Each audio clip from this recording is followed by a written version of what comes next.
everyone. Good evening and welcome to our ReggieCon panel. Tonight discussing Gatsby in celebration of LGBTQ plus History Month.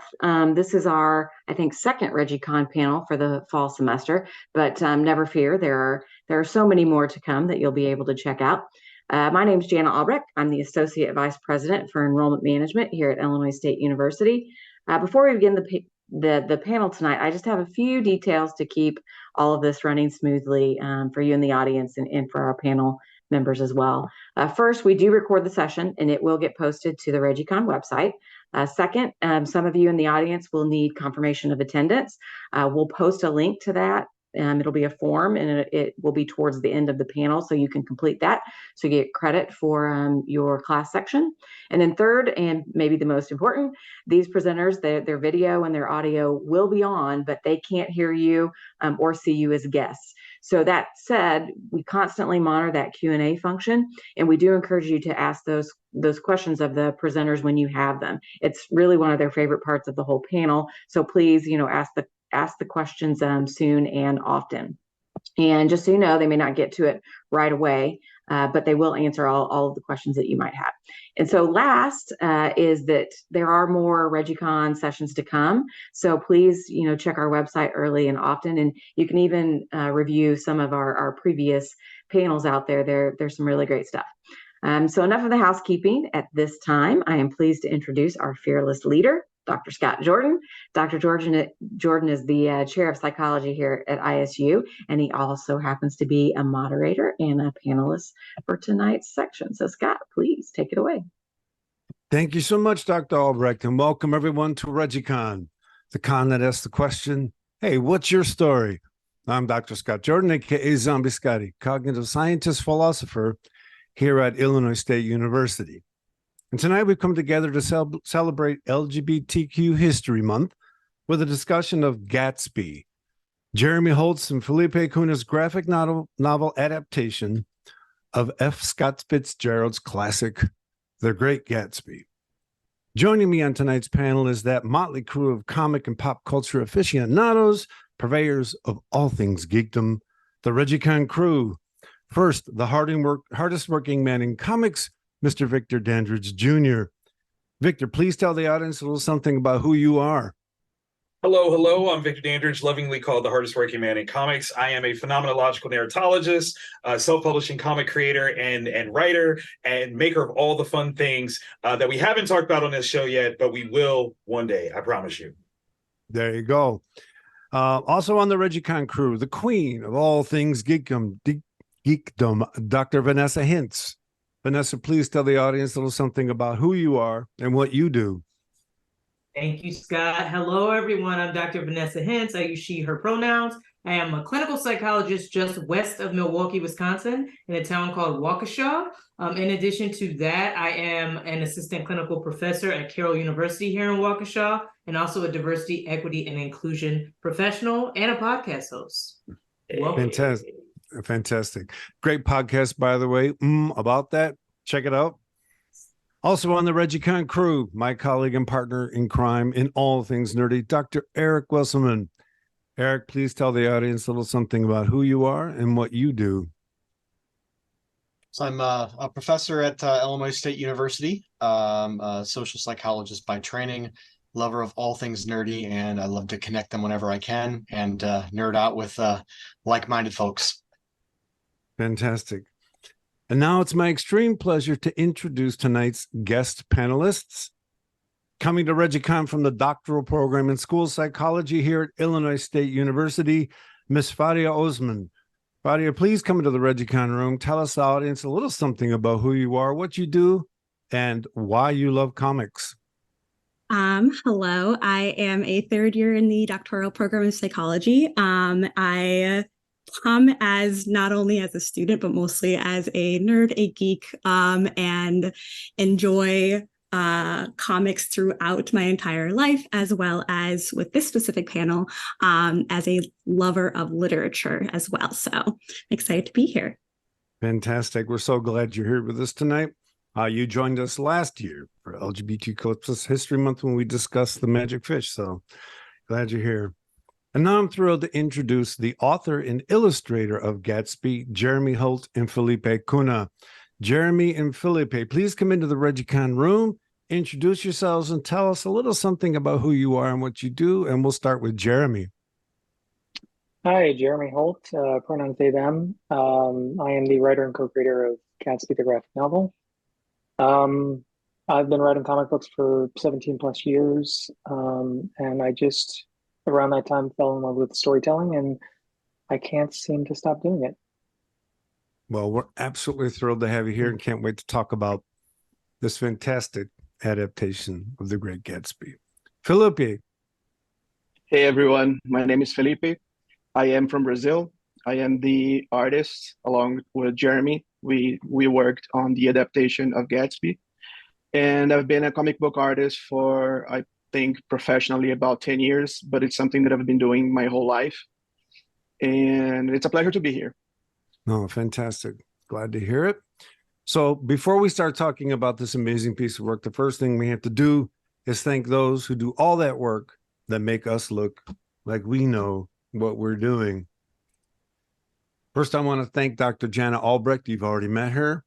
I want to thank Mr. Sean Thornton, who does all of the graphic work for ReggieCon. Ms. Danny Schroeder works in the university marketing office, and she's very important to what we do. Ms. Summer Simmons behind the scenes, checking who's coming into the room, keeping track of students that are here. Ms. Kelly Harmon, lead staff in Department of Psychology. She's the one who reaches out to everyone to make sure they have what they need. And Ms. Julie Manay Perez, who also works in university marketing, is joining the ReggieCon project as we go further.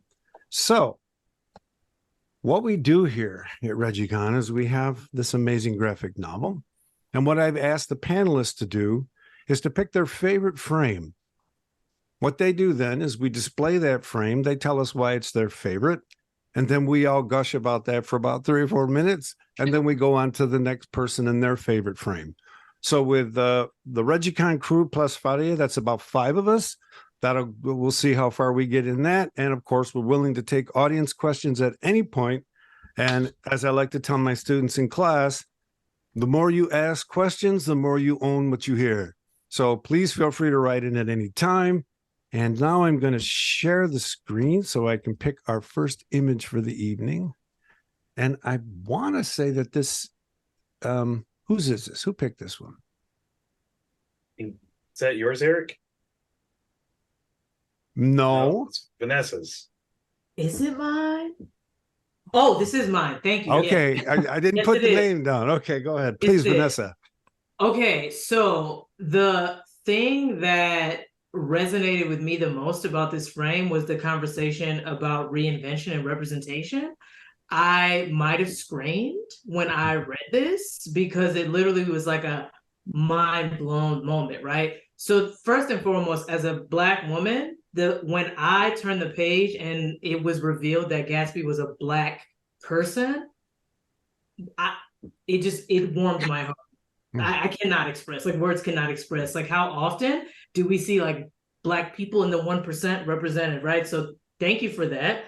And I think it was referenced a little bit before this, I think in this same conversation, but pages before, when Gatsby was talking to Lou, like, yeah, I'm Black. And I was like, dang, how many times have I had to have that conversation with someone? But I think I almost selected the frame or the page a couple before this where they were walking through where the mer people were, because that was just amazing. And I love the Little Mermaid, and I was like very excited. But nonetheless, this page and this conversation, the phrase representation and reinvention are 2 sides of the same coin. I sat with that for days. And this conversation that they're having, particularly to see a Black man who has reached these heights, a Black gay man who has reached these heights, right? And the conversation that he's having about ostensibly, I had to reinvent what it means to be a Black gay man to reach this level where I can be representative of people in this space. And again, like that, even talking about it now, like I'm getting goosebumps because I think that I have heard throughout my life, like we have to be it, like people have to see it so that they can be it. And I think that this was just a beautiful, creative, amazing representation of that with so many different layers of intersectionality. Like it absolutely is beautiful. And again, I'm still sitting with this, and I think I want to put this quote on my wall, actually. So thank you. Thank you very, very much for this representation and for that dialogue as well. So Jeremy and Felipe, if you'd like to comment first, go ahead. And then I know the other members of the panel might want something to say as well. Sure. First of all, speechless. I think the word that you use, intersectionality, is something that I thought a lot about when I was wanting to work on this book and adapt it. And for me, the two themes that came up for me when I first read the book in 2017 was the idea of reinvention and the American dream. So the first part was something that reminded me of advice my mother gave me. And it's kind of nice how the book starts where, Caraway's talking about advice his father gave him. And growing up overseas, I spent half my life living in 5 different countries because of my dad's job. And my mom would always say, this is the time to reinvent yourself. And I never really did take her up on that because I didn't have the courage or the confidence. But looking back now, I realized that there is a power to it. And that is something that I saw throughout this book, both what I wanted to do with it and what Fitzgerald had done with it. And then the idea of the American dream is something I think about a lot as a queer Asian person, that, what is the American dream to me? Not what it was 100 years ago, not what it was 20 years ago, what it is to me right now. And yeah, so it was a culmination of those things. Felipe, did you want to say something? Sorry.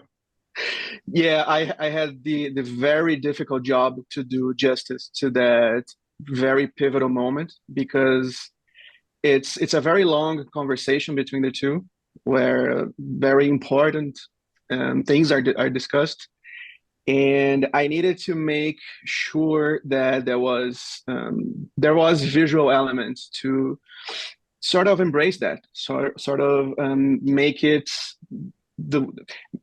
make it justice. I think that's the correct term. So I looked for stuff that would look kind of magical, kind of it's very real. It's very real. It's the real world. It's very modern. It's very current. But at the same time, I wanted to bring something else because it's kind of what it is. It's something that it needed to be elevated that way. So I hope I could achieve that. That was my goal. I think that's it. And if I could just say one additional thing, use the term magic, and I think the word magic is used here too in a clinical sense.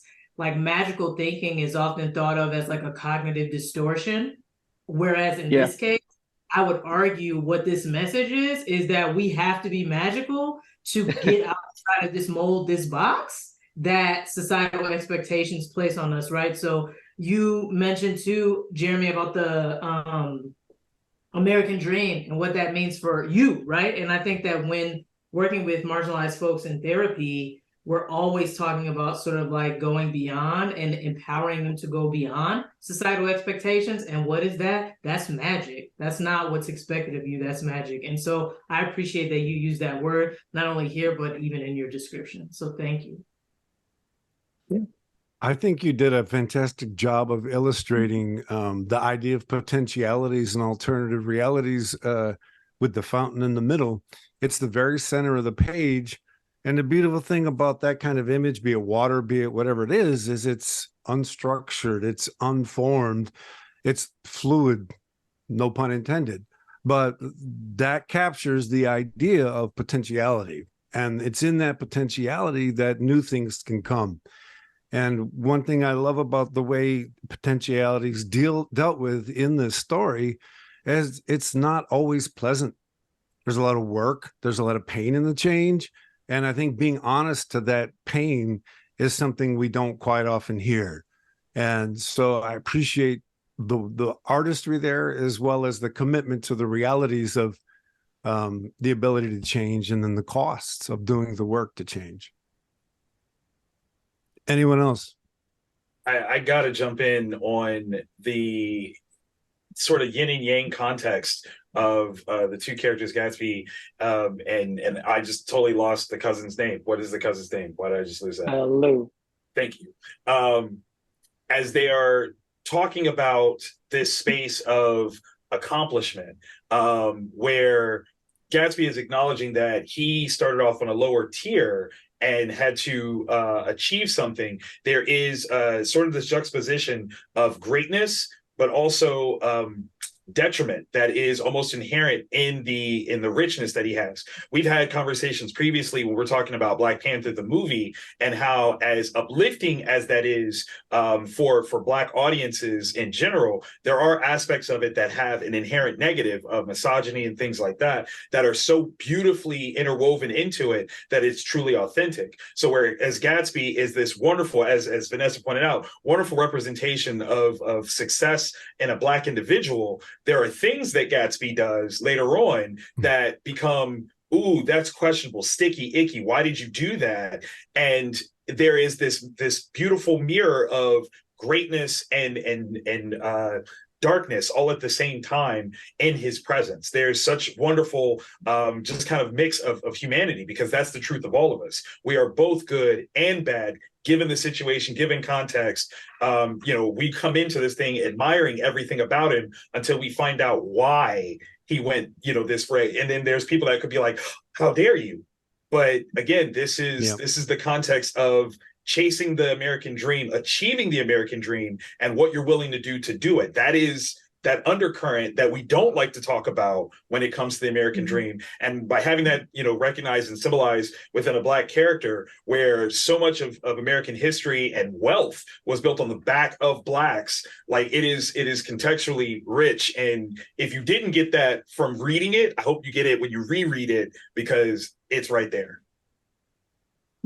If I may jump off what Victor said too, this idea of the complexity of Gatsby. And I do some research on media representation and lack of as a form of systemic inclusion or exclusion. And one of the things that I've been sort of looking at the conversations among representation is having folks from identity categories wanting to be fully, like one phrase I saw was being fully and completely represented. Right. So there's, a lot of discussion about being represented negatively, but being represented in a two-dimensional positive space also has its pitfalls. Right. And so that this push towards having people being people in all of their wonderful complexity and messiness is just really struck me with what Victor said. I also wanted to just quickly. Oh, sorry. No, Farhia, please go ahead. No. OK. Just to go back to what you said, Felipe, about like having the gift and opportunity and challenge to bring weight to and being able to display this specific conversation. And this theme of reinvention and American dream being the reason why Gatsby is a timeless story. And it does transcend the time of, doesn't exist in the 1920s and can exist in now and today in the ways that the two of you have been able to implement that. And just thinking about specifically the story overall, but that specific panel and that specific conversation, highlighting the amount of skill it took for both of you to work together to create such a narrative piece of text and thinking about adaptation and being able to then put that on page and represent it both with how did the conversation go and what the characters say, also what it looks like on page. So just I think that scene and specifically the magic of it, as well as the magic of what is the magical thinking that they are talking about, do both come across very well. Just wanting to highlight that. And also even though you said it's a challenge, it's something I feel like you've knocked it out. Thank you so much. And it's also just beautifully, brutally honest. In other words, people who reach those levels, there are things they do to the world to make those levels possible. And that's part and parcel to the phenomenon we call America. So the courage to tell this alternative narrative, yet at the same time, let American being express itself is bold. So I very much appreciate that boldness. You guys, we got a ReggieCon first. I already got questions. Oh. I already got questions. They're relative to what we're talking about. So, guys, I'm just going to bring them out now. So before I answer these or tell you guys these questions, I gotta let you know I'm currently teaching a class called Otherland, where we read graphic novels as a way to look at the phenomenon of othering. We all know what the meaning of othering is in sort of social context. I try to take it to the perceptual cognitive level. All perceptions are otherings, all thoughts are otherings, blah, blah, blah, blah, blah.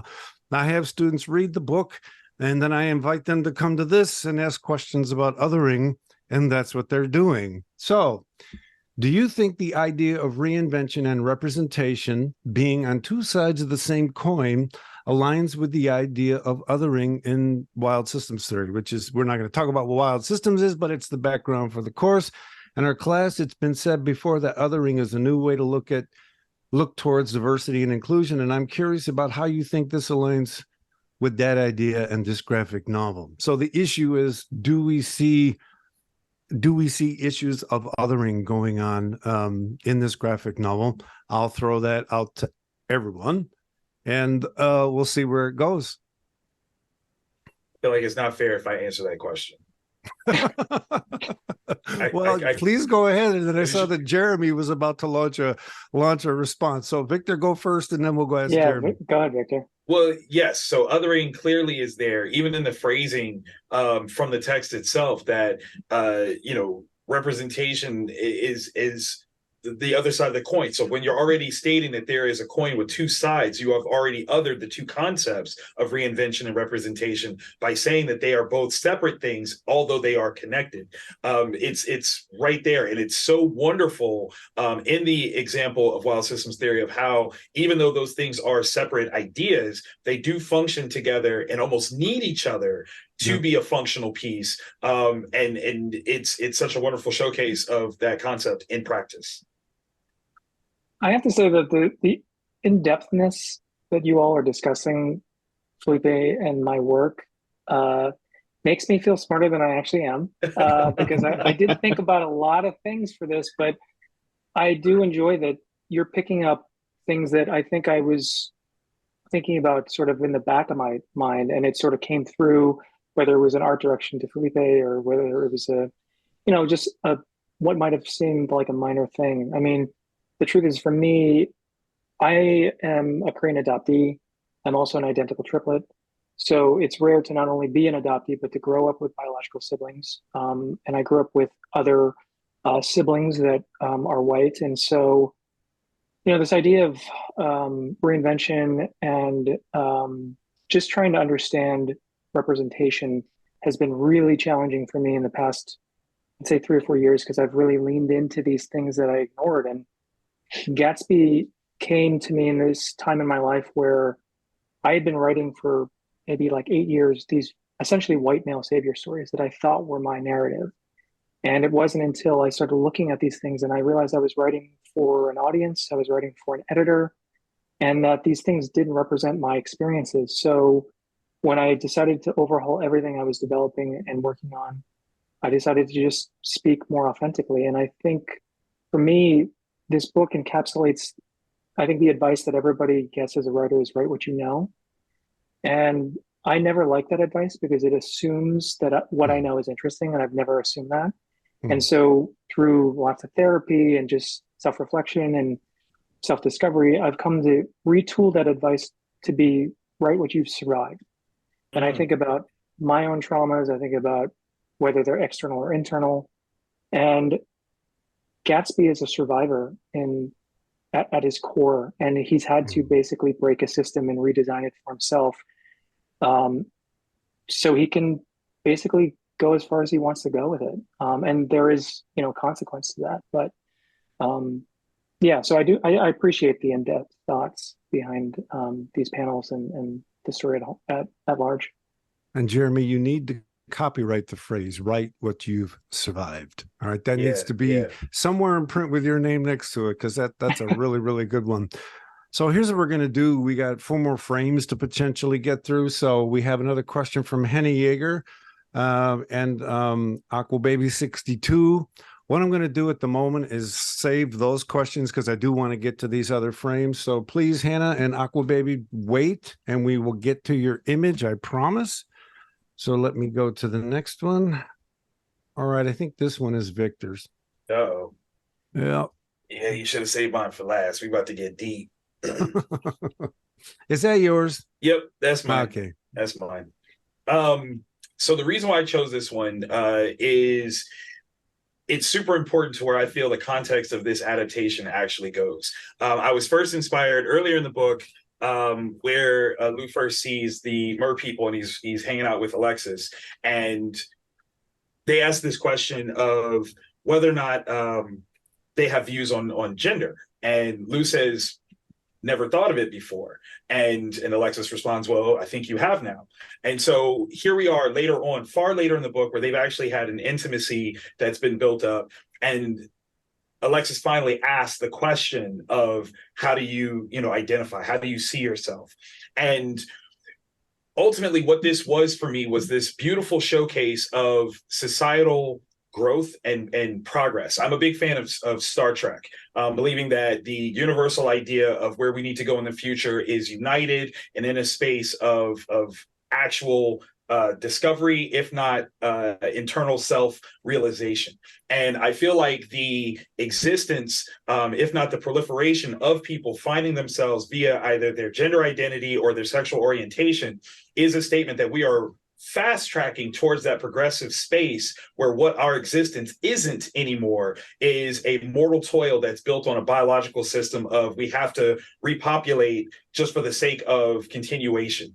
What we are allowed to be now and moving fastward into is a space where we're allowed to be who we want to be. And that is our truth. That is the necessity of our goal. It is the true encapsulation of the American dream, where that's where we're ultimately reaching for. And this context of what Gatsby, the story, kind of brings to me for that with Lou as the regard here, though we've seen Gatsby be this person that has done so, Lou is a person that kind of becomes this transient individual that goes from this space where they were not given the opportunity previously to even consider gender or sexuality. There was almost a framework that they lived their lives that they were supposed to live. And once moved into a space of we'll argue opulence, but I say progress, where they could then choose what they wanted to be, who they wanted to be, how they wanted to be. And that was the truth that they had the entire time, and they were never allowed to really indulge in that before. So that panel really signifies to me this embrace of tomorrow, looking at where the future could go and seeing how, in the sense of identity being such a self-reflective piece of the puzzle, and being allowed to do so is a huge accomplishment of us as a species, us as a society. We've gotten to a place where instead of having to toil for the sake of the society, we get to envision and embody ourselves as we wish us to be.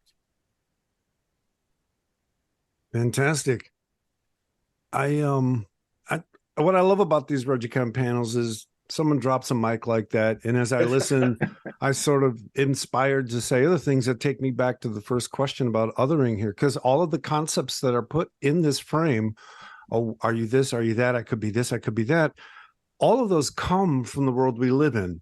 No one in the frame says I'm a Venetian, right? I'm a Martian. And what that means is that all of these identity categories that we use are actually necessary in the sense that we have to fit ourselves into the space of the people we live in. And we manage our relationships with each other in relation to these concepts. So the concept pansexual emerges contextually over time in relation to the other forms of sexual, bisexual, etc. Mm-hmm. So I love the fact that this simultaneously talks about freedom to express while simultaneously acknowledging the sort of contextually bound nature where that freedom comes from. Mm-hmm. So we are bound up with each other all the time. Our identities are always emerging out of our interactions with all of us, and we have to have those identity boundaries to be someone. We don't like to talk about boundaries, and I think that's too bad, to be honest, because I think we just do disservice to how hard we have to work to be someone. And that's just constant daily work, dress, talk, hair, all of it is part of being someone. And so I appreciate the way that this frame speaks to freedom while simultaneously acknowledging the sort of contextually constrained ways that we come about it. Just love it. Yeah, it really, to me, a lot of these scenes regarding gender identity were scenes that I sort of wish had happened for me regarding my own journey with it. I think back in 2017, when I came out as non-binary, I refer to it as like a baby queer mistake, where I felt I had to tell my family. I felt that I owed it to them to some degree. And the reality was they held an intervention and basically were not curious, got defensive. And, you know, for this book, it's like I wanted to show characters talking in a way that I know people can speak. And as, you know, what was just mentioned a bit ago about, you know, who we are and what our identity is, it is a freedom, and it's holding that space to live your truth. And I don't think it's radical. I think it's just being more gentle overall. Anyone else? The only thing I would add, I think, from a clinical perspective, as always, is I think, again, that sort of both anding that we're doing right now, understanding that like what you said, Victor, and what you just referenced, Jeremy, you have the power at all times to live in your truth. And because of societal constraints, that's more difficult for certain people and for people who identify in a certain way. And so I think part of, again, what happens in therapy, particularly when we're doing work around identity and living in your truth, is how can we both and this? Because I don't want to tell somebody a lie like you can go out and no one's going to bother you and it's going to be sunshine and rainbows when you come out or when you do it, because it's not like that for everyone. And so how can we simultaneously uplift people? And you absolutely, I don't like this language, but should be able to do and be anything that you want to be. And we know it ain't like that for all people, right? And so I think that this sort of, again, this both anding, I think is sometimes difficult, particularly when we're talking about people just wanting to be who they are authentically. We're not talking about behaviors. We're talking about identity, which is so salient to who we are. And it's so valuable to who we are. And so I think that when I talk to people in DEI type of trainings, this is why inclusion is necessary. Like you said, Jeremy, it's not radical, it's human. It's empathy, right? And I think that is, I was just having a conversation the other day about this, right? But I think that both and is important when we are also in spaces talking about how we can be more inclusive. Like we can both honor and uplift and understand societal constraints. But I think as a society, we don't know how to both and very well. Right. I think now here at ReggieCon, that's what we do. It's absolutely. But no, like to that point, even I think the biggest issue that, like, not that I'm like solving the world right now, but we haven't figured out how to be contingently othered, right? Where your difference is your difference, but it does not change mine. Like that's the problem that we've not globally embraced. Whereas, I mean, we see that on international levels, nationalistic ideas, various different contexts where who you are is fine, as long as I don't look at that or perceive that as a threat to who I am. The moment that we can actually cohesively have that othering sense of not necessarily having to homogenize, but literally just coexist, we'll be in the Star Trek framework. We'll be there. Well said. You know, I don't want to use the word failures, challenges of American history is not embracing diversity as our greatest strength. And, you know, I look at Western European cultures that have a more socialist framework, and even though they have federal health care, even though they have federal education, that also tends to be fairly ethnically based in those cultures, right? And so it seems as though that was our challenge, is how do we stay together as different ethnic groups and love and respect each other and thrive in difference, as opposed to collapsing into, you know, smaller groups that feel like things are scarce. And so that's just been one of my things for the past couple of years, is let's become what we could be. And that means everybody becoming who they can be. And now Yeah, that's what I wanted to say. I think that's the challenge, to be honest, that if we could move through a lot of the financial issues we feel are facing, this culture wouldn't be financial issues anymore. Sure. I will just want to add, if you could throw the image back up, Oh, yes. something that Hold on, just got me thinking. Yeah. It's just regarding a shorthand that Felipe and I developed over time. And there's something I love about the camera angle that he chose here, because, and just the way he's drawn this bed. I mean, I did provide references, but I wanted the moment to feel intimate. I wanted to feel safe, but I wanted to feel comfortable. And so when I look at this space, it's like I can almost feel the 1,000 thread count sheets and like the aromatherapy candles in the background. And it's just, I really do appreciate that, Felipe chose an angle where it's just these two people sort of cocooned in a way. When you are in love and you're talking to that person that sees you for who you are, you just feel like it's you two that exist and nothing else. Okay, now it's time for sort of behind the scenes question. How many times did Felipe redo this issue, this image? Redo? Yeah, I know. Draw it once and then show it to Jeremy, maybe go back and edit a bit. Oh no, fortunately, the process was very streamlined. There wasn't a lot of. I'm very grateful to Jeremy for their trust in my abilities and the vision that I tried to bring. Fantastic. Because it made me comfortable to try these things out. I'm really glad. I'm really happy to hear their description of the scene, of the how it is, how it works for that moment, the intimacy, the background, and all that. It's something that it was intentional, but I think it came more naturally, and I think it becomes clear when someone else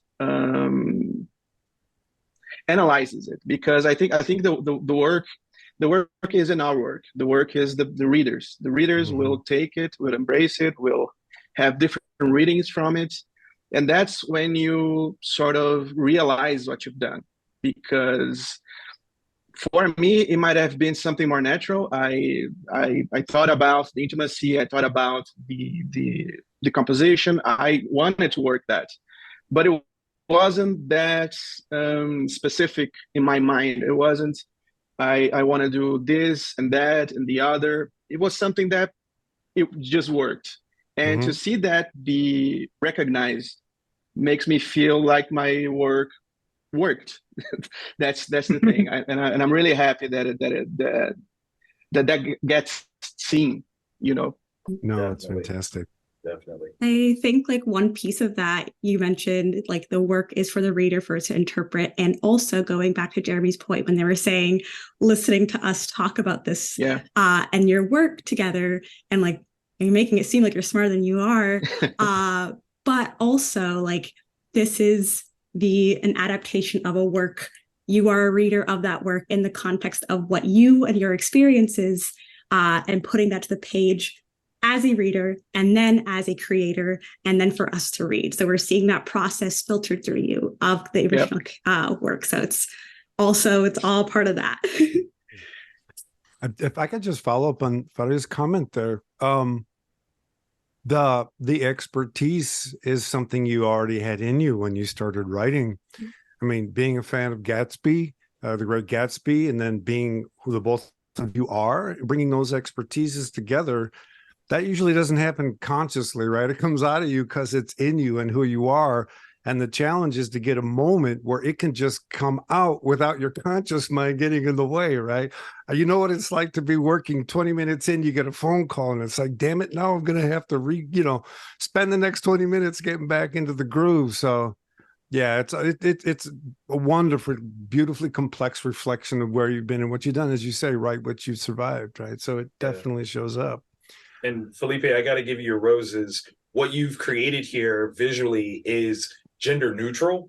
I see like bits of like Steve Dillon quality, which is very masculine in its presentation, and Becky Cloonan, which is very feminine in its presentation. And it rides the line like right between of great storytelling, great characters, that it doesn't it doesn't say one way or another what your gender identity is in the art itself. It's not harsh lines. It's not super rounded lines. It's this beautiful mix of all those things that just allow the story to be what you need to experience as you read it. Thank you. That I'm really glad you say that, because it is something that I try to be very mindful of, because there's a lot of background characters too. There's a lot of parties. There's a whole universe happening in the background, and I wanted to be as much as mindful as I could about how to populate that world. And I wasn't certain. I couldn't know while I was doing it. I can only know now after people read it and digested it, saw it, and it makes me happy that is something that caught your eye, because it is something that I tried to do, and I wasn't sure how successful I was in doing that. So yeah, thank you very much. You're welcome. You're welcome. All righty then. Aqua Baby threw another question in the mix. I'm going to let you know we are going to get to your questions, so please do not leave. We are going to go to the next frame at the moment. And the next frame, I want to say, is... That is mine. Okay, there you go. So a lot of what Dr. Hintz was saying earlier of that scene later on in the book kind of pulls into this piece. And so thinking about the representation and the idea of reinvention, I, as a person who loved the aspect of The Great Gatsby, and as I mentioned before, of it being a timeless story of reinvention. And I think that this book, and you guys have done a very stellar job in like contextualizing that in the idea of social media. So this is one of the ways of how we represent ourselves on an online space. So there's so many different pieces that I did want to pull from, and so many different pictures that I took. Like, I don't know which is the piece that I'm going to take. So this one, Lou being surprised, like with all due respect, I wasn't expecting that I'd be Black. And I think the thing that to speak upon is that Gatsby recognizes and understands where his place in society is as another Black person, but as a gay Black man specifically for him, he recognizes that he does not have the image of power. And I think pulls into the tension and recontextualizes that tension of like the original piece of old money versus new money, and this one being old money versus new money with the tech scheme, but also what does it mean when you are rich and in power when you also have these other marginalized identities? And the awareness that Gatsby has and recognized in that space, and then the power of that personal reinvention and being able to stay in the background and gather that power while in this online space of the app. And once he's put into the forefront, then people are having to think about him and contextualize him, and also make he no longer can be a chameleon because he's in the spotlight. And like, what does that mean when you are put into the spotlight, when you have these conflicting identities where you have some pieces of power, but also you are so marginalized in other pieces of identity, and that intersectionality piece. And so I think we've talked a lot about in earlier parts of our conversation, just like one of the first pieces of where I noticed it, and which is why I like took a picture of this piece. And it was so lovely to hear and see the immediate recognition of like, it would be Gatsby that would bring it up, even though that Lou is like taking the little ... after I wasn't expecting, gives Gatsby a moment to be like, yes, I know what you're thinking. And I've had that moment where we were like, oh, okay, I see who you are. So just echoing previous conversations. But yeah.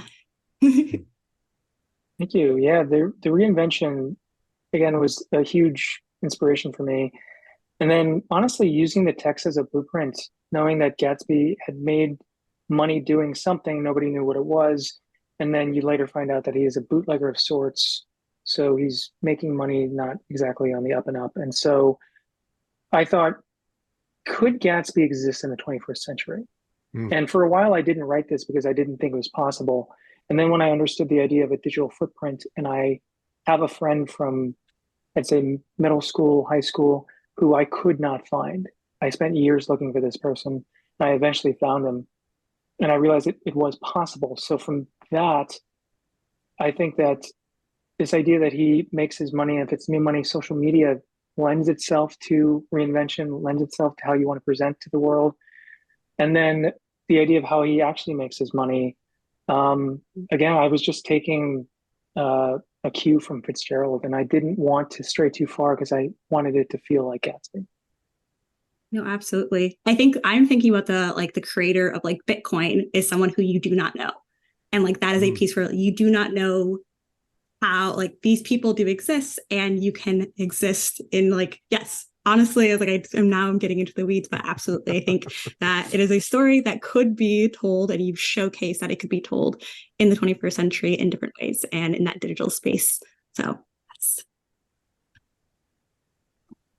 And then the phenomenon that the tech that he creates, where you can reinvent things on the fly, it just basically makes us understand that the things we have are forever contextually bound. They're not independent of where we are. So we're struggling and working to be someone here in this space. And then when you can say, oh, but wait a minute, like, and this VR suit is going to be available in 10 years if it's not already available, right? But I can go in this space and be this. And it's like, well, then why am I there that way? Why am I there? And it's like, well, because in a sense, we have to be.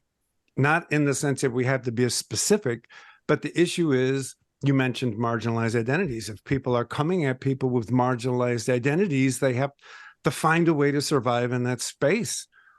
And therefore, that means being loud and proud. That's a form of not just resistance. It's a form of being. You have to be someone, and you have to have that.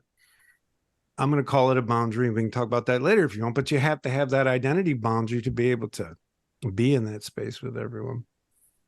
Anyone else on this frame? Go ahead. Can I ask it's a tangential question completely. Is there a reason why you called the app Ouroboros? Just the visual of a snake eating its tail, I felt was very apt to what being on social media feels like. Yeah. Okay. And if you're not careful, that's what you end up doing. Because it creeped me out in the moment, because I don't know if you guys are caught up on Loki season 2, but you're not? Okay, I don't want to spoil anything, but we'll say Ouroboros shows up as a character name, and the context within. Oh yeah. Like I was like, what is happening? Am I being incepted right now? Like it is. It was clever. It was clever. So yeah. It made me think Full Metal Alchemist. Because the homunculi have the Ouroboros tattoo. Nice. Any more on that frame? Okay, then I think we'll go on to Eric's.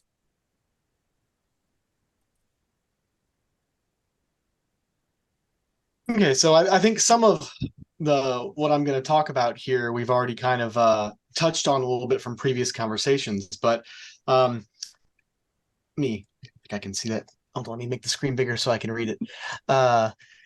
This is where being introduced to the new technology, and Gatsby says, you can be the real you, free from all societal expectations, and empowered solely by your desires. And I sat with this sentence for a bit because the concept of the self, right? Who are you? Is one that, philosophers and psychologists have been wrestling with since their respective fields were established. And I've recently started delving into this literature for a class that I'm teaching on the psychology of narratives and how our identities influence our connection with stories, and in turn, then how those stories influence how we think of ourselves.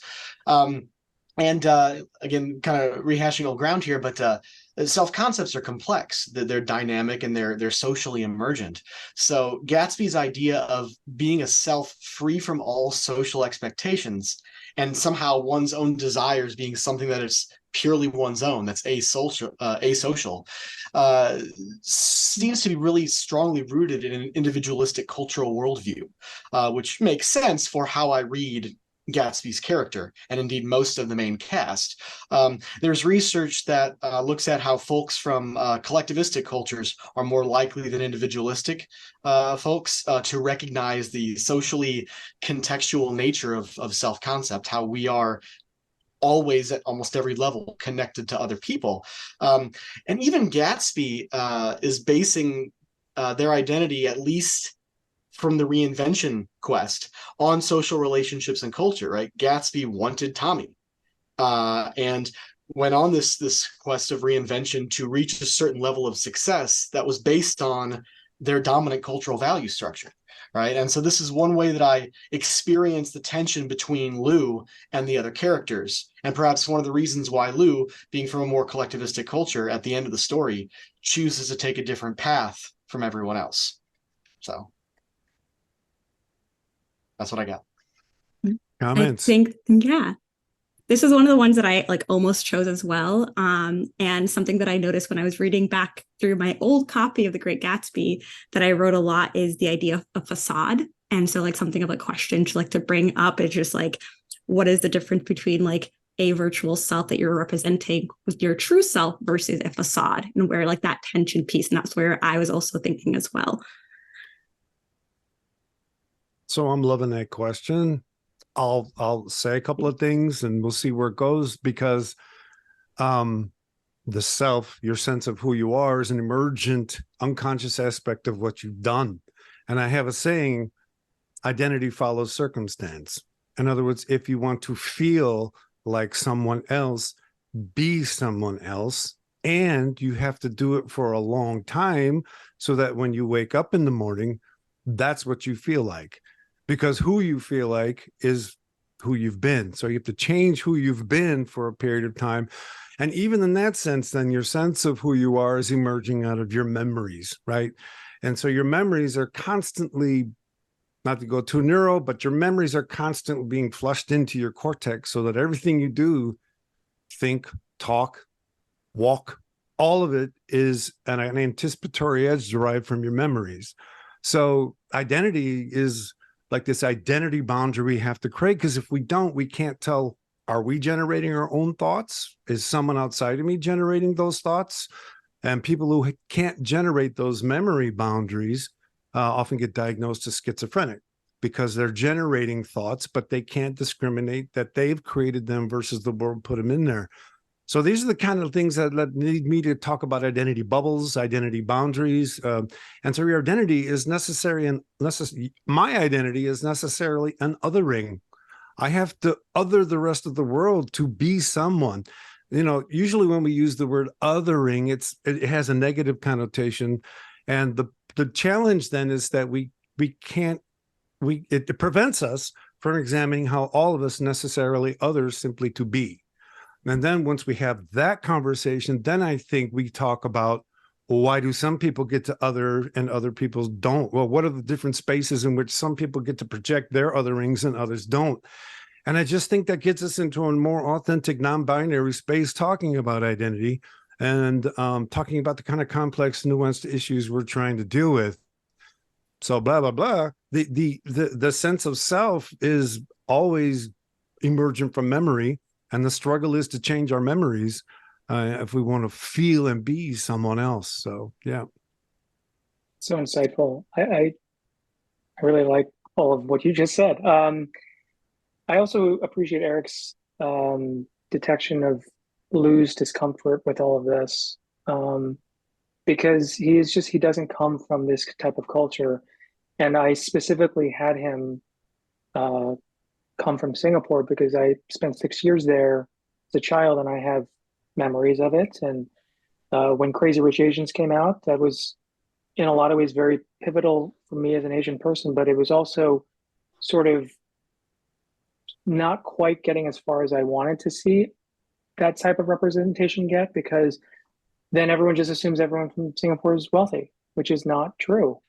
And something I've thought a lot about since Crazy Rich Asians is, you know, we need to hold space within, I think, media and entertainment specifically, where people of color can just make mediocre things. It's okay.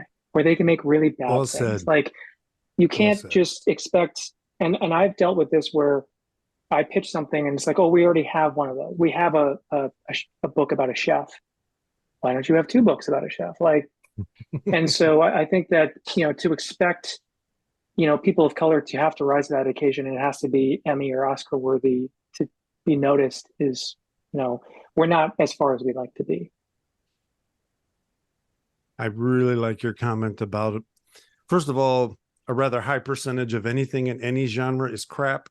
All right. It's the really good stuff that's rare. And so this idea of letting people having people create stuff that someone else may claim is not that great, at the same time consuming that can lead you to be one of the best directors, writers ever. Right. So let all flags fly. Right. Because it's in the letting all those flags fly that I can experience things that I wouldn't if all I were seeing and consuming were the things that someone else judged to be the best. There are ways of being in the world I wouldn't be able to embody or try because they wouldn't be available. So I'm completely with you on that. I love B movies. I grew up on B movies. I still look for B movies because they're fantastic. And yeah. And I would also say to that point, I think that this idea of sort of the bar being in a different place for people of color, I think is a manifestation of sort of larger societal inequity, right? When people of color and other marginalized folks do something that is not good, is attributed to like an internal, like personal factor, like you are not good, versus white people and other people with privilege, it's a situational factor as opposed to dispositional. And we see that across the board, students, professionals, right? And I think that allowing space for there to be mediocrity or just okayness, I think with people of color, well, I think, and other marginalized folks, I think is a way that we start to challenge that inequity and challenge that idea. And I think, Scott, something you referenced too, I wanted to speak to about like othering and our sort of hesitance to do that. I think that is partly because we have conflated difference with value. You know what I'm saying? So if it's different, I have to put it in a hierarchy, like better or worse than me, as opposed to being sort of like different is just different. And so I think, particularly in America, right, when we think about something as other, we automatically ascribe a value to it. I don't want to say we.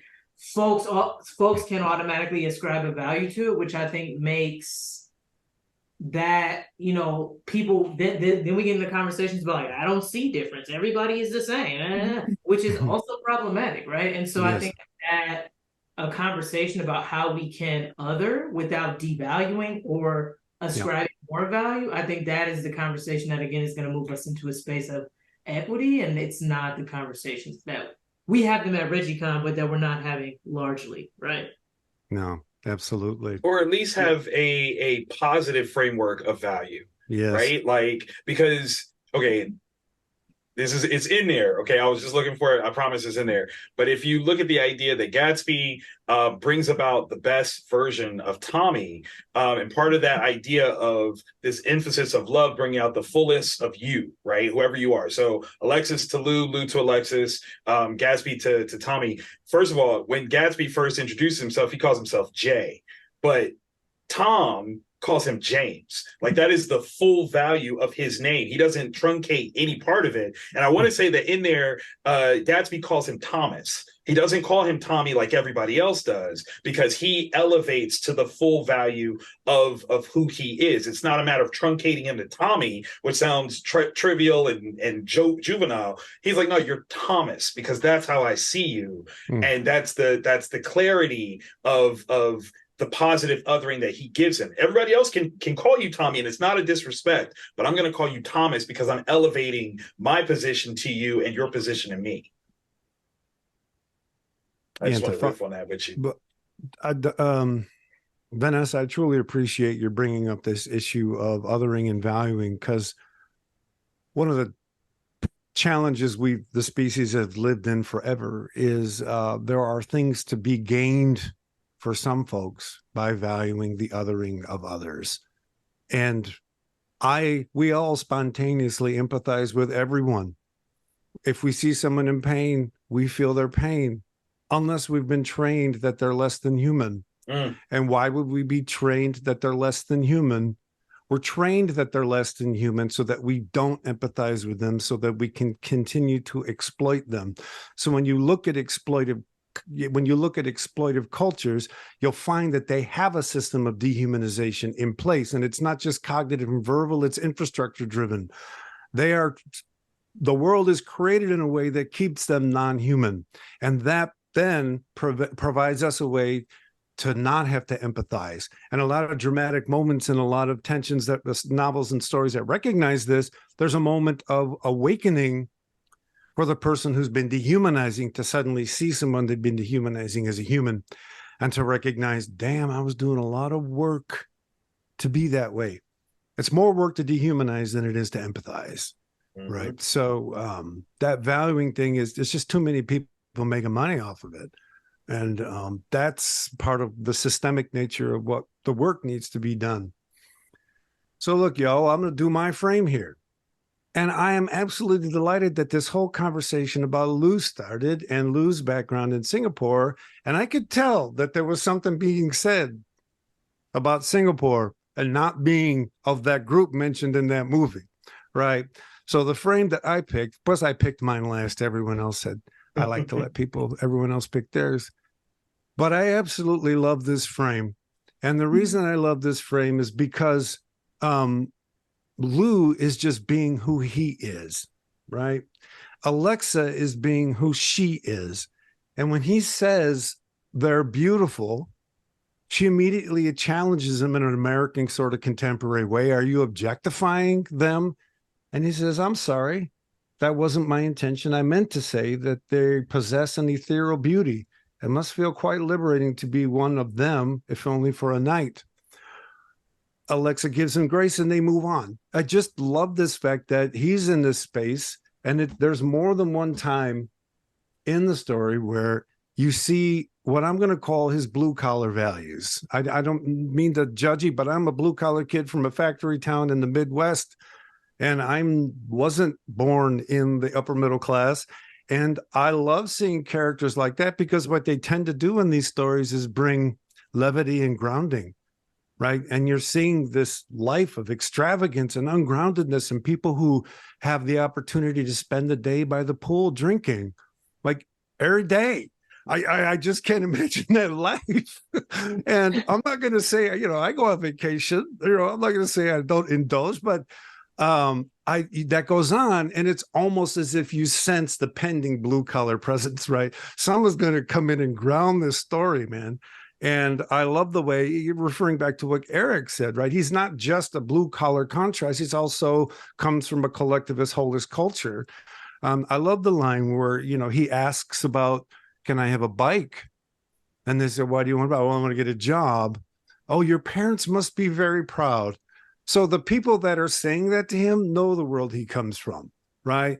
And he says, I just don't want to inconvenience them with paying for everything I'm doing. While every other character his age in the story has everything paid for them by their parents, right? So I just like the way those little nuggets of grounding come in, and they come in through this character, and it just gives the story, well, it just accentuates the grandiosity of Gatsby's life. And the world that they're all living in. And that kind of writing is delightful. So I love the character, Lou. Thank you. Yeah, I think because I made the Caraway character not white, I mean, obviously it was deliberate, but when I read the text, Nick does feel like an outsider looking in, but he only is an outsider to a degree because he still has privilege and he's white. And I thought, wow, if this character is not white, what else can I explore and discuss with his experience of living this opulent American lifestyle? And, I thought that it could play on multiple levels, that he's not only othered by the fact that he doesn't come from this lifestyle, but also it's just a completely different mindset about how family works. Like, you never see Tommy's parents. Like, his parents are basically not there. And yeah, so again, by just going through my work and deciding to infuse color literally and figuratively, I was like, these stories resonate on a completely different level, and it was way more interesting and more fun to Going back to Farhia's comment about facade, right? His presence just diagnoses and clearly reveals the facade that they're all living in terms of where the work is coming from that allows them to be the way they are. So I thought that's fantastic. And any other final comments on that frame? I personally love the framework of the foreshadowing of that conversation, that the two characters that openly by the end of the story identify as non-binary have this context of gender recognition amongst people. You know, when Lou first sees the mer people, he says mermaids, automatically implying a gender specific idea. And when Alexis challenges that and is like, well, don't you mean mer people? It's like, well, I guess so. I don't know. That context of this is something I'd never thought of before, and now having the freedom to do so, which is why this literally, Scott, was the page that I was talking about that led into my choice for that conversation, because it's such a great setup and payoff of introduction to a concept of self-explored identity, first being something that is featured as a sense of opulence. When they go to the Gatsby house, you walk in this big, huge tunnel. That's amazing and abstract. No one else can really understand what that would be like to see it, because we don't see that on a regular basis until through their conversation and the rest of their interaction, they encapsulate that abstract and make it real for themselves, unto themselves, amongst themselves. And it's super powerful, because again, the whole context of everything is being free to be who you want, no matter how opulent it might seem. It is absolutely yours to do if you just choose to take it. Anybody want to follow up on Victor? All I'm right, a fan. then. I'm sorry. No, let me drop the mic. That's what happened, right? I mean, so we're going to go ahead and answer the 3 questions that we have here. And 3 questions are probably going to take us about 45 minutes. So we'll try not to go too long. So the first one's from Hannah Yeager. Do you think it could be argued that although Gatsby has become the role model that was not available to him, it's almost frustrating that it had to be done in the first place? I can restate the question if you'd like. No. I'll jump in on that one. All right. I owe my mother $1 every time I say this phrase, know them, they, those. And it speaks to the context of how I approach representation as a concept. I'm not a person that aims to see people in a role for me to emulate. If there is an absence of that presence, then I have to be the person that fills it. There always has to be that first person. And that's what I always took about Gatsby, recognizing that in a sense of that whole reinvention and representation, if you're not going to see somebody in that space, if you can't see somebody in that space, rather than wave the flag and asking for it to be there, you have to become it and be that person so that you can be that representation for others to follow. And that is part of that framework, that classic Peter Parker, with great power comes great responsibility reflection of, if you can identify the need for it, then you could very well fill that need, as opposed to asking someone else to do so. And that is definitely what I feel Gatsby has done here. What comes up for me is a quote I heard Jordan Peele say once when someone was interviewing him about his movies. And, I think the question was framed like, how does it feel to be the next Hitchcock? And he says, I don't answer that. I'm the next Jordan Peele. It's like, and his whole mantra of follow the fun has served me well over the years, where, when he wrote the film Nope, he was basically trying to figure out a writing exercise that was more engaging and more fun for him than turning on the TV and watching a movie. And so he said, I just followed the fun. And as long as the fun was there, I kept writing. And so I think about that a lot as well. Writing that down right now. Follow the fun. Follow the fun. He's right. What you survive. We've got two catchphrases for the evening. Okay, we're gonna get to Aqua Baby 62's questions. First one: what events led you to making your manga book? I assume that question is for Jeremy. What events led you to making your book? So the Cliff Notes. I had a literary agent many years ago that was essentially not serving me. And the whole reason I got around to reading Gatsby in the first place was because I had quit writing in I'd say like 2016. after a series of harsh criticisms from said agents that compelled me to just quit. I just didn't want to write anymore. It just wasn't fun. And this person wasn't encouraging me. This person was tearing me down at every opportunity. And so I decided to try to read 50 books in a year, and I only got to about 34. But one of those happened to be Gatsby. And around that time, I started tinkering with a completely different project. I was tired with comics because it can be such a grind, and it can be hard to find collaborators. Fortunately, I was able to find Felipe for this, but I decided to try to write a prose novel, and I decided to invent a serial killer. So I very easily was able to contact the FBI, surprisingly enough. I interviewed a series of retired profilers, and I was sort of off to the races with that project. And then I read Gatsby, and again, the reinvention and the American dream felt so relevant right now that I shelved that project, and I actually haven't looked at it since. And I decided to write Gatsby as a young adult prose novel, which I did. And I still had that agent at the time, and he tore it to shreds. And I decided I loved the idea so much, but I hadn't really pushed the limits as far as telling my version. I essentially wrote fan fiction.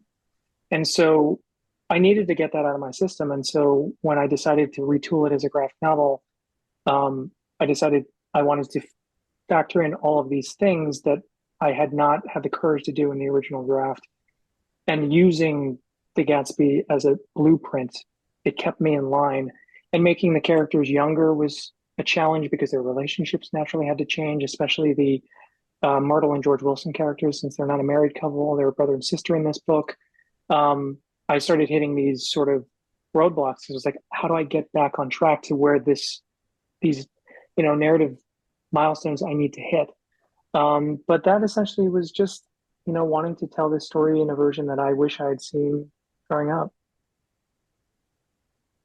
And it's been mentioned here, yet I do want to say that the way that Gatsby ends up making his money is encapsulating the American dream in a form of technology, right? Where you just reinvent yourself, and you don't have to have the mounds and mounds of wealth that you've had to have to reinvent yourself and live it up until now. So sort of taking the American dream and embedding it in software is kind of a brilliant stroke. And it still is a critique of capitalism, right? It still works as a critique of individualism as it's lived out in the United States. And again, this makes Lou just that more robust a counterpoint throughout the entire story. Okay, we'll go to Aqua Baby 62. Wait, before ahead, we do, Jeremy, I'm gonna implore, plead, beg, if you will, that you actually come out with the YA version of prose in this and have Felipe do spot illustrations, if only because as great of a story as this is, there is going to be an audience that will miss it because it's in graphic novel form.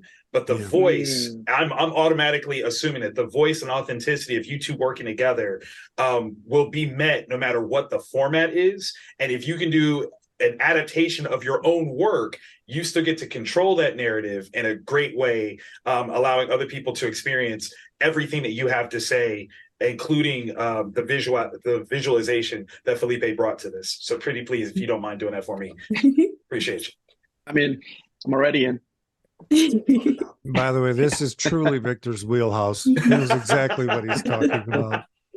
Yeah. Yeah. I will say also, just like as someone who was an English minor, I've read this book a lot, and also recognizing the ways we talked about it before we ended up starting the webinar, but like the complexity of creating adaptation, and especially creating an adaptation from a written form into a graphic novel, and also creating an adaptation where you're in a completely different time frame. You have had to change the characters, how they look like, their age and such, and recognizing that I was picking up so many pieces thematically of what existed in the original, like one piece where like just for like an example, like cars as a like form and identifier of money, and that was showcased brilliantly with the self-driving car these things that I'm like, I understand what you put down, and I picked it up.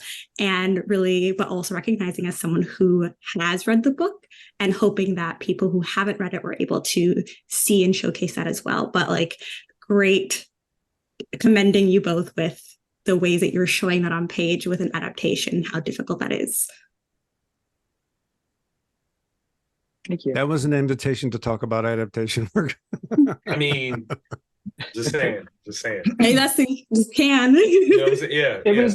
It was a lot of spinning plates, honestly, and at one point, I think I was like 2/3 of the way through and trying to get back on track with how, in the original text, Gatsby is blamed for the murder of Myrtle, and it's later found out that Daisy had a hand in it, and to try to get back to that very important moment, because even though I had seen the movie, reading it really did have that impact. And at one point, I didn't think I could get back on track, and I had drafted an email that I redrafted multiple times to editorial, like saying basically like I can't do this. Like I can't finish it. I don't know how to finish it. And so someone pointed out to me the scene with essentially the Dahlia character and the Myrtle character. The Myrtle character's demise happens to be in a car, and I wasn't thinking about that, at the front of my brain. But someone was like, in the book, she dies by a car, and she dies in a car. It's kind of the same thing. I'm like, oh yeah. Again, I wasn't thinking about it. It's just having read that book multiple times, having seen the movie, I think some of these things just crept in. Mm-hmm. And I mean, just to kind of like push it just a little bit further, we have Baz Luhrmann as a reference point for the Great Gatsby movie. Baz Luhrmann also wonderfully, brilliantly directed William Shakespeare's Romeo and Juliet, recontextualizing in modern context another classic story. So using that framework, that could be you in this regard. I'm just throwing it out there. There you go. Appreciate that. Push. Okay. Aquababy 62 asks also, what helped you get the courage to fully start your book? You mentioned you wrote prior for about 8 years, but it sounds as none of that went published, but I bet it's just as good. The rule in comics, and I know Felipe can agree with this, is that you just can't quit. And for me, I realized that my goal early on, like back in 2007, was to get published, specifically by a very specific publisher, Image Comics. But what I learned, and it took me years to figure this out, but any creative endeavor, goals are important. But I think what's actually way more important than having a goal is to move the goalposts. And so another goal was being a full-time writer. And because I wasn't achieving that goal, I was quitting constantly. And so when I came across the advice from Peel about following the fun, I realized that me having a day job doesn't state that I'm a failed writer. In fact, I appreciate having a day job because I'm not solely dependent on my creativity to pay my bills. And so, again, moving that goalpost, I found the fun again. And it isn't about getting published, and it isn't about being recognized by a specific publisher. It is about wanting to tell these stories because Felipe and I lived with these characters. Like when I write my narratives, like these are friends essentially that I spend all my time with, and if I don't care about them, no one is going to care to read about them. So, it's a fun thing to do with Felipe. It's a fun thing to live in this world, and it's also bittersweet when it has to come to an end because you just won't see them again. Yeah, I agree. I think that finishing the book, whatever that is, how long it has been, it's a bittersweet moment because it is an accomplishment. You finish the story, it is going out into the world, but at the same time, you were having so much fun doing it. You were familiar with those characters, you grew attached to them, and it's a weird feeling. It's a very weird feeling, and it is something that is intrinsic to the medium because you're always working on something that takes a long time. That it is something that's very familiar to comics. Whatever it is that you see in the shelves took a long time to be made. sometimes several months, sometimes years. And that's why it is something, it is also a medium that people always, there's a little bit of, Jeremy mentioned that wanting to quit several times. I wanted to quit several times. Everyone I know wanted to quit several times. And we always come back. It's kind of this weird abusive relationship sort of thing, because we all love doing this. We don't want to do anything else, because if you see, there's not a lot of money, there's not a lot of recognition, but it is what we do. It is, for me especially, it is something that I've been doing my whole life. I don't want to be doing anything else.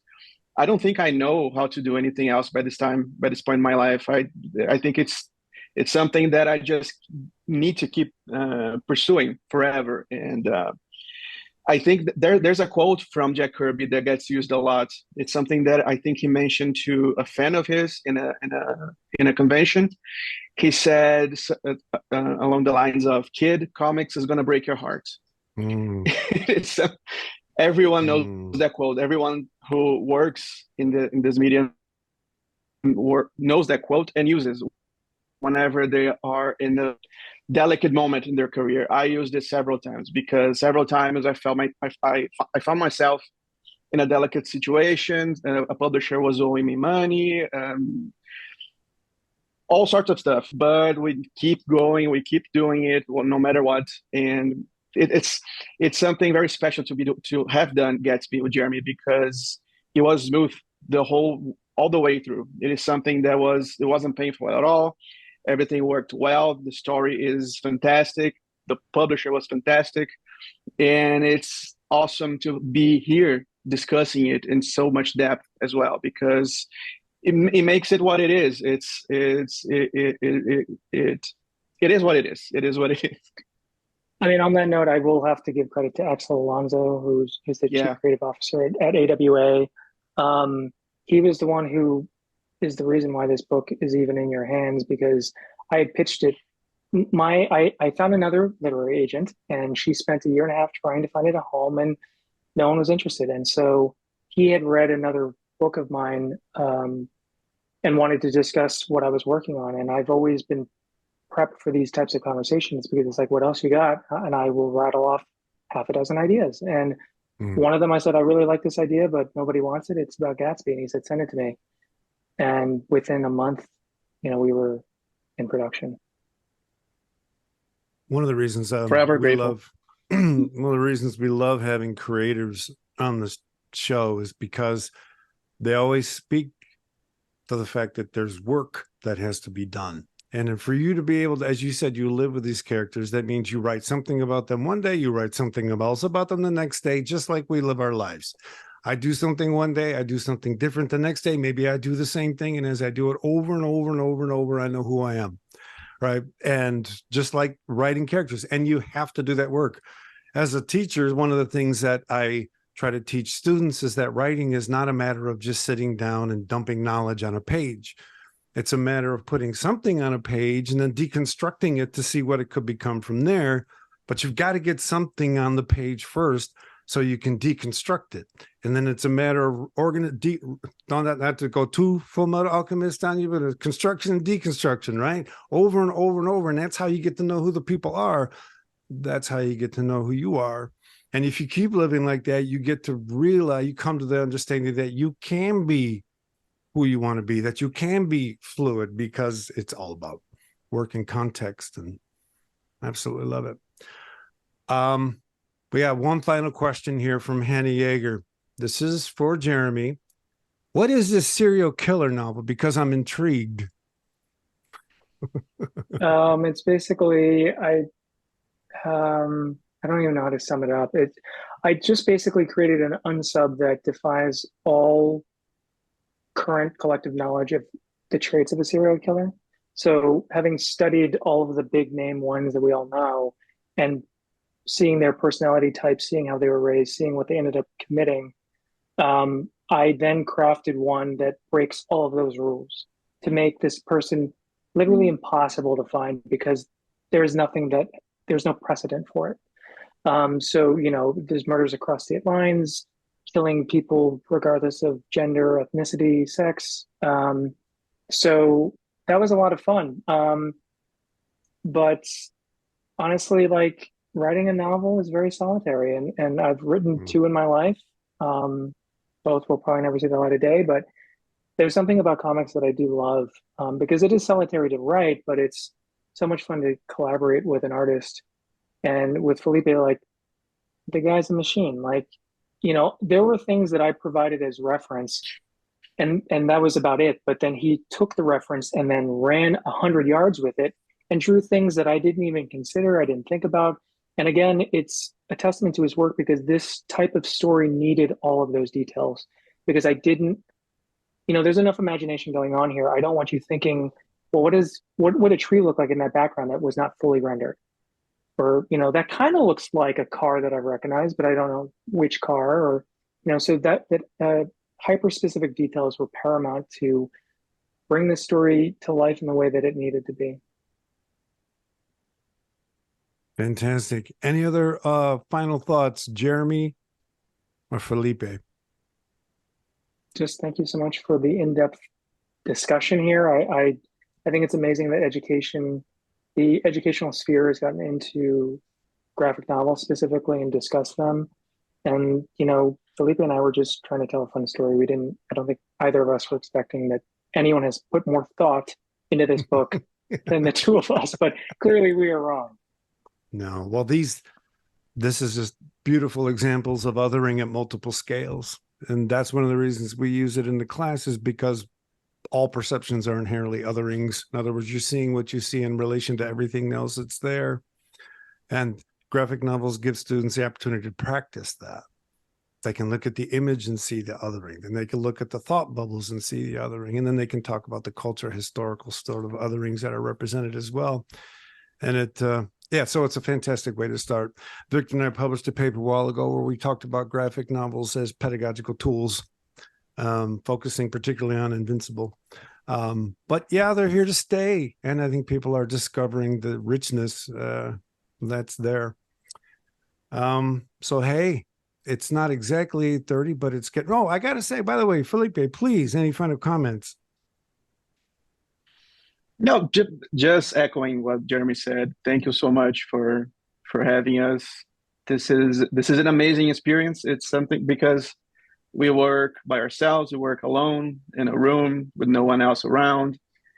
And when the work is out into the world, people get it, people read it differently. And to get a glimpse of those different readings is something that's really special, and it's hard to get. It's something that you need to be in a situation like this. You need to be in a panel. You need to be in a specific event for this, and it really means a lot. It was really great. Thank you very much. Well, we're absolutely thrilled we could be part of it. Great work, and we truly appreciate it.